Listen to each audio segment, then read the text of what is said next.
Hello everyone, welcome back to our YouTube channel Let's Learn from Home.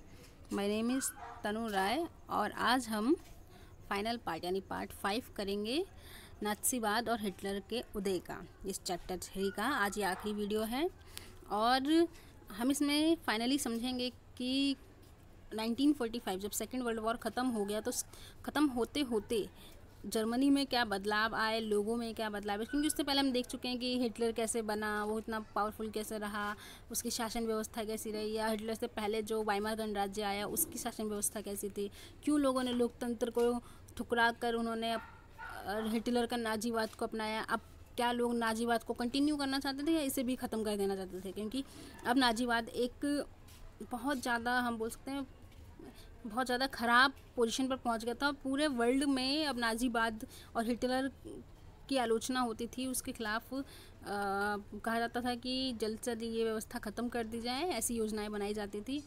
तो चलिए शुरू करते हैं। जो इसका हेडिंग है वो है आम जनता और मानवता के खिलाफ अपराध।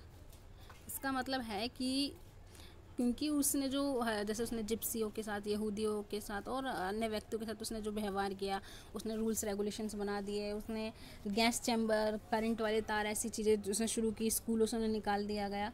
तो लोग कहते थे कि ये मानवता के खिलाफ और मानव जाति के खिलाफ है और ऐसी चीज़ें नहीं होनी चाहिए, क्योंकि हिटलर जैसे व्यक्ति को कोई अधिकार नहीं है कि वह यह डिसाइड करे कि किसे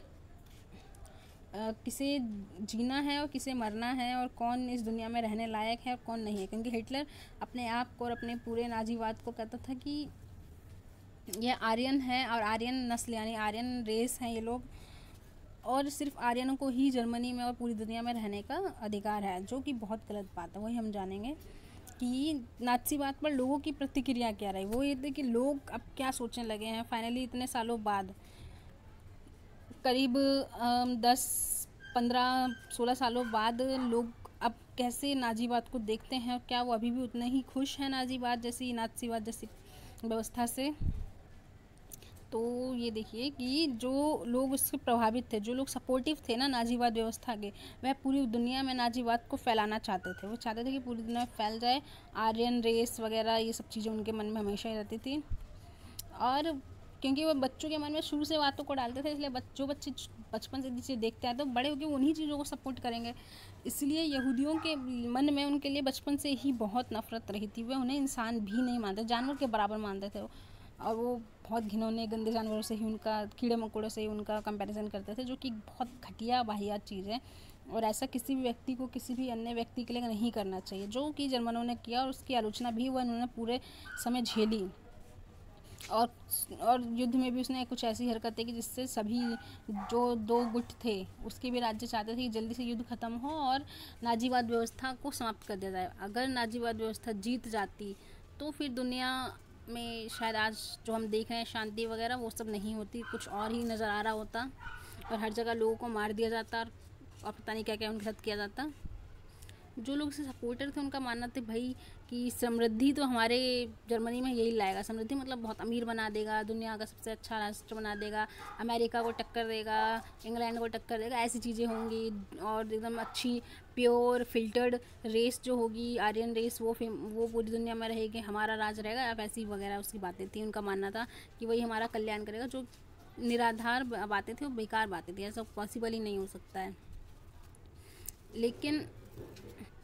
लेकिन हर कोई नाजीवाद या नात्सीवाद जैसी व्यवस्था थी उससे प्रभावित नहीं था। मतलब बहुत सारे लोग इसका विरोध कर रहे थे, क्योंकि हर कोई जर्मनी नहीं था और मतलब हर जर्मन नाज़ी नहीं था और हर कोई नाज़ी मतलब आर्यन रेस का नहीं था, अच्छी नस्ल का नहीं था।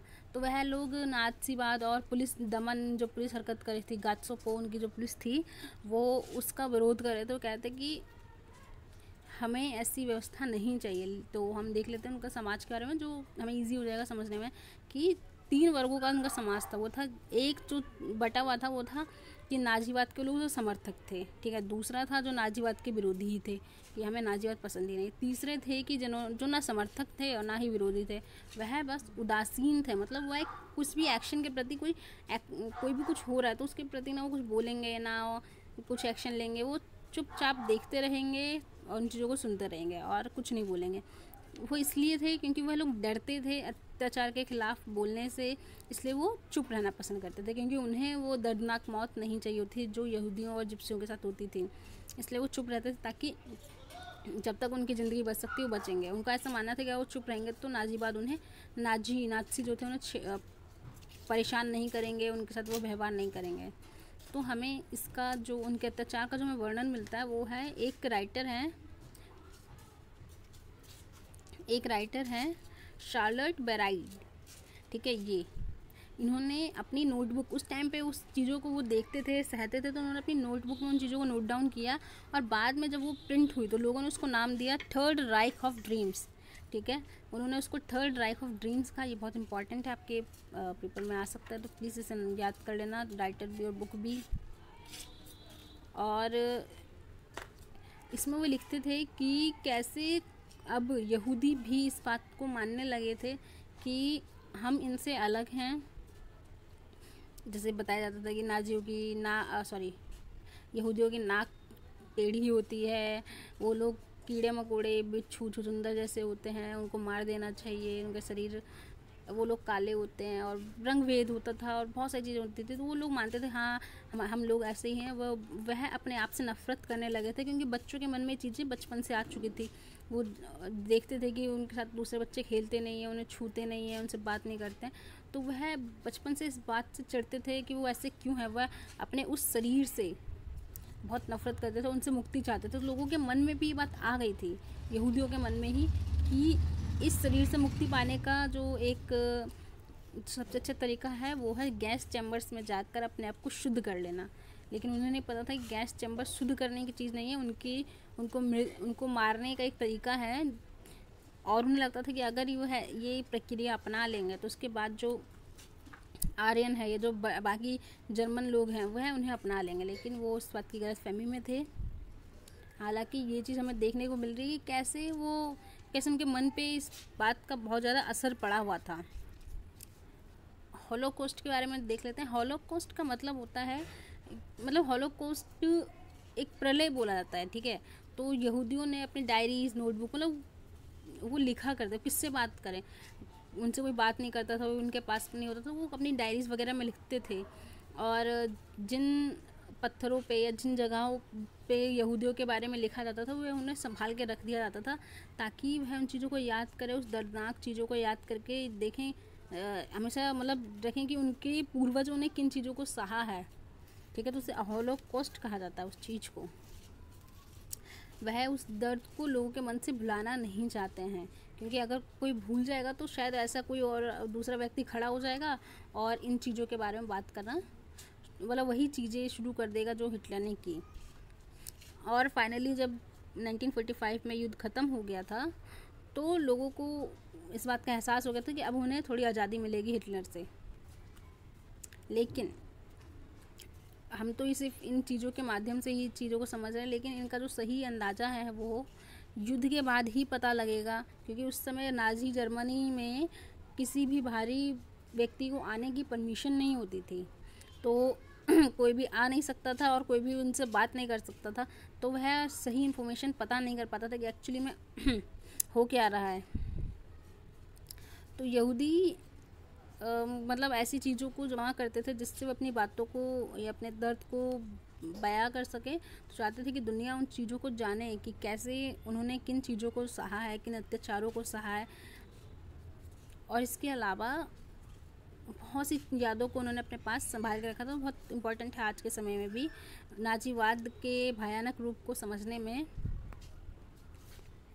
जिन लोगों ने इन चीज़ों को सहा या जिन लोगों ने उनका विरोध किया था उन लोगों को सम्मान दिया गया। बाद में उनको पूरी दुनिया ने सम्मान दिया कि वह इस चीज़ के खिलाफ बोल पाए, उन्होंने बहुत अच्छा काम किया।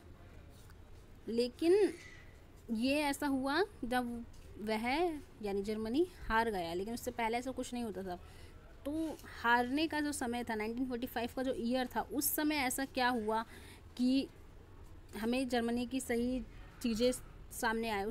ये हुआ कि जब नाजियों को ऐसा लगा कि अब तो वह हारेंगे, ये पक्का है, क्योंकि अमेरिका भी युद्ध में इन्वॉल्व हो चुका था और रूस भी था और फ्रांस वगैरह सब एक ही साइड, सब शक्तिशाली देश एक ही तरफ हो चुके थे।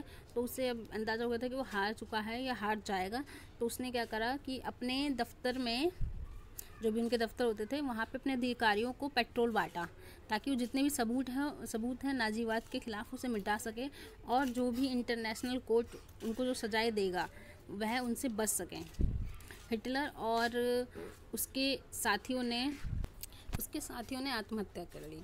आपको याद होगा, हमने जब चैप्टर शुरू किया था तो हमने एक बच्चे की स्टोरी पढ़ी थी, ठीक है। तो उस स्टोरी में उसके पिता ने आत्महत्या कर ली थी, मतलब अपनी फैमिली के उसने प्लानिंग की थी कि मैं आत्महत्या कर लेता हूँ और बच्चों को मार देता हूँ। क्यों? क्योंकि वह नाजीवाद के समर्थक थे, उन्होंने लोगों के साथ बुरा व्यवहार किया था, उनको मार दिया था, ये सब चीज़ें, बहुत ऊंचे स्तर पर अधिकारी थे वो लोग। और स्वयं हिटलर इंटरनेशनल कोर्ट के सामने जो दंड था उसे सहना नहीं चाहते थे। वह चाहते थे कि मैं कभी किसी के द्वारा ना मारा जाऊं, किसी के द्वारा फांसी ना दी जाए। तो वो लोग आत्महत्या कर लेते थे ताकि वह इंटरनेशनल कोर्ट जो भी सज़ा देगा उससे बच सके। और तो हेलमुट जो बच्चा था, तो वो उस समय समझ नहीं आ रहा था उसे कि क्या हो रहा है, उसके पिता ऐसी बातें क्यों कर रहे हैं। लेकिन और आपको भी ये समझ नहीं आई कि क्यों कोई व्यक्ति आत्महत्या करेगा, अपने पूरे परिवार को ख़त्म करना चाहेगा। अब आपको चीज़ें समझ में आ रही होंगी कि क्यों कोई व्यक्ति ऐसे भयानक कदम उठाएगा। इसके अलावा जो और भी चीज़ें थी वो ये थी कि एनी फ्रैंक आपकी किताबों में लगी होगी, वरना आपके 10th वगैरह में आगे क्लासेस में लगेगी वो किताब, a diary of young girl by Anne Frank. ये एनी फ्रैंक एक टीनेज लड़की की कहानी है, क्योंकि वो भी यहूदी थी, उसने वो सब चीज़ें बहुत करीब से देखी थी। तो वह एक घर में जाके छुप जाती है और वो अपनी नोटबुक में लिखती रहती है जो चीज़ें वो देख रही होती है, जो चीज़ें वो महसूस करती है। फिर उसकी मृत्यु हो जाती है। तो उसका पिता उस डायरी को बहुत मुश्किल से छुपा के उसको प्रिंट करवाता है। फिर वो पूरी दुनिया के आगे रखता है उस डायरी को, जो एक किताब के रूप में जानी जाती है। कि इन्हीं चीज़ों के माध्यम से हमें पता लगा कि हिटलर और नाजी व्यवस्था कितनी ही ज़्यादा आक्रामक और किस प्रकार की हैवानियत लोगों के साथ करते थे। तो अब मैं क्वेश्चन आंसर आपको डिस्कस कर लेती हूँ ताकि आपको आंसर लिखने में इजी हो जाए। देखिए, आपको जो पहला क्वेश्चन है, वाइमर गणराज्य के सामने क्या समस्याएं थी, तो आपको उसमें बताना है कि क्या क्या समस्याएं रही थी और कैसे उन्होंने, जैसे कि लोकतंत्र होने के बावजूद लोगों ने लोकतंत्र को नहीं अपनाया। दूसरा, वाइमर गणराज्य का गठन ही उनकी हार पे हुआ, जर्मनी की फर्स्ट वर्ल्ड वॉर में हार के बाद हुआ। तो आर्थिक सामाजिक समस्याएं वगैरह आपको सब लिखनी है। सेकंड है, इस बारे में चर्चा कीजिए कि 1930 तक आते आते जर्मनी में नाज़ीवाद क्यों लोकप्रियता क्यों उसे मिलने लगी। तो इसका ये कारण है कि आपको पता होगा कि वहाँ पर ग्रेट डिप्रेशन, जब पूरी दुनिया में और अमेरिका में ग्रेट डिप्रेशन यानी कि आर्थिक मंदी आई, तो उसका असर अब जर्मनी पर ही पड़ा। तो नाज़ीवाद क्यों हुआ, मैंने आपको पिछले वीडियोस में बता रखा है, तो आप प्लीज़ उन्हें सुनें ताकि आपको उन सभी क्वेश्चंस के आंसर और उनके पॉइंट्स मिल जाएंगे। पॉइंट्स बना के मैंने वीडियो बनाई है।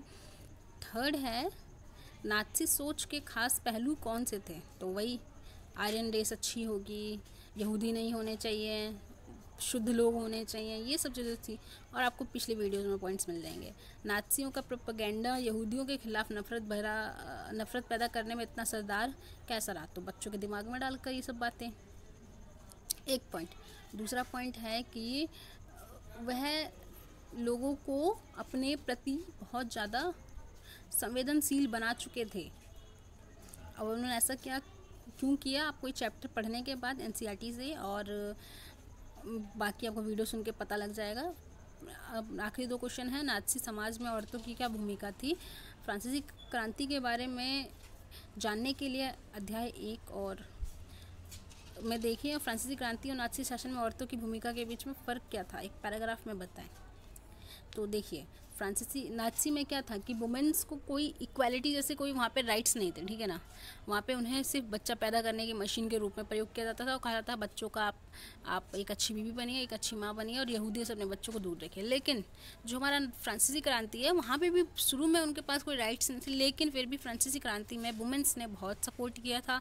वुमेन्स बाकायदा युद्ध वगैरह के लिए भी गई थी और वह घर भी संभालती थी, वह शासन भी जानती थी, वह अपने राजनीतिक, वह पढ़ी लिखी थी और अपने राजनीतिक अधिकारों के प्रति सचेत भी थी। ये अंतर है उनके बीच में। बाकी आपको वीडियोस आप सुनेंगे तो आपको सारे पॉइंट्स क्लियर होंगे। लास्ट क्वेश्चन देख लेते हैं।